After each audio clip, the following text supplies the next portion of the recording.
Meghan and Harry reveal Meghan's childhood home with mother Doria. The Duchess of Sussex was born in LA. Meghan grew up in Los Angeles, where she lived in two modest childhood homes, one of which is currently rented for $3,450 a month. Until the age of 2, the Duchess of Sussex shared a two-bedroom property on Providential Street in Woodland Hills with Doria, her father Thomas Markle, and her half-siblings Thomas Jr. and Samantha. After her parents got divorced in 1983, Meghan and her mother Doria moved into a top-floor apartment in Mid-Wilshire. Located on South Cloverdale Avenue, their home was reportedly once the garage and loft space for the main property. Photos show 3 white garage doors at the ground floor level with space for parking out the front, while there were 2 windows and 2 doors on the upper level, which we assume was Meghan's house. Steps lead up the side of the building, which was painted a pastel orange color with terracotta roof tiles. One listing that appears to be of the property shares a peek inside a 2-bedroom home, which has wooden floors, a white kitchen with brown granite work surfaces, and a small seating area on the balcony. Although this may not have been how it was when the Duchess lived there. According to the listing, it is currently rented for $3,450 per month. But we imagine the price has increased significantly since Doria and Meghan lived there. Meghan supposedly split her time between the flat and her father's apartment behind the Hollywood Strip until she left for college in 1999. Her husband Prince Harry, meanwhile, was raised in apartments 8 and 9 in Kensington Palace. The Duke of Sussex shared a beautiful family home with his older brother, Prince William, and their parents, Prince Charles and Princess Diana. The young Harry and William have been pictured playing in the playroom, which was located on the top floor, as well as their 2 bedrooms. Luxury children's design company Dragons and World in Street put the space together, and went for a red, white and green color scheme with a strawberry print carpet. Harry and Meghan now live in a stunning home in Montecito, which they reportedly purchased for £11.2 million in June 2020.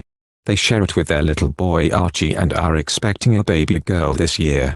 When Meghan stepped out to the crowds on the 19th of May 2018, ready to marry Prince Harry, the world took a collective gasp at her stunning wedding dress. Her timeless gown was the handiwork of Claire Wade Keller, of Parisian fashion house Givenchy, and it has gone down in history.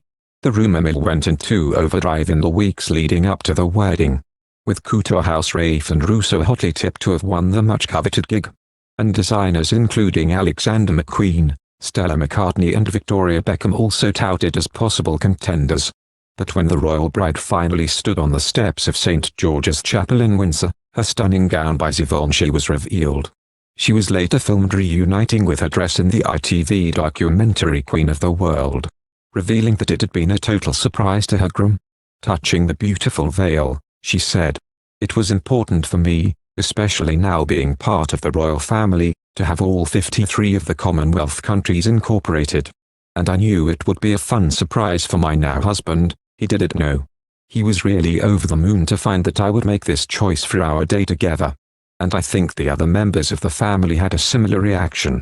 The statement from Givenchy read, "Symmetrically placed at the very front of the veil, crops of wheat are delicately embroidered and blend into the flora, to symbolize love and charity." This represented both Meghan's place of birth, and the flower that grew in Harry and Meghan's private garden at their previous home in Kensington Palace. The fashion house stated, each flower was worked flat, in 3 dimensions to create a unique and delicate design. The workers spent hundreds of hours meticulously sewing and washing their hands every 30 minutes to keep the tulle and threads pristine. Or 5 meters. It was sweetly carried by page boys Brian Mulroney and John Mulroney, the sons of Meghan's best friend and stylist Jessica Mulroney. She revealed she had always wanted a classic look during Queen of the World, saying, "We had 2 or 3 meetings talking about sketches and different ideas of how this could really come to life. We knew we wanted it to be very delicate, but then after that point, I just said I trust her implicitly with what she did." It's thought that Meghan wanted to highlight the success of a leading British talent who has served as the creative head of 3 globally influential fashion houses, Pringle of Scotland, Chloe and Givenchy.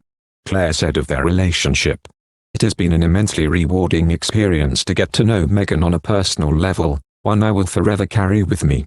The House of Zavancha joins me in wishing her and Prince Harry every wish of happiness in their future.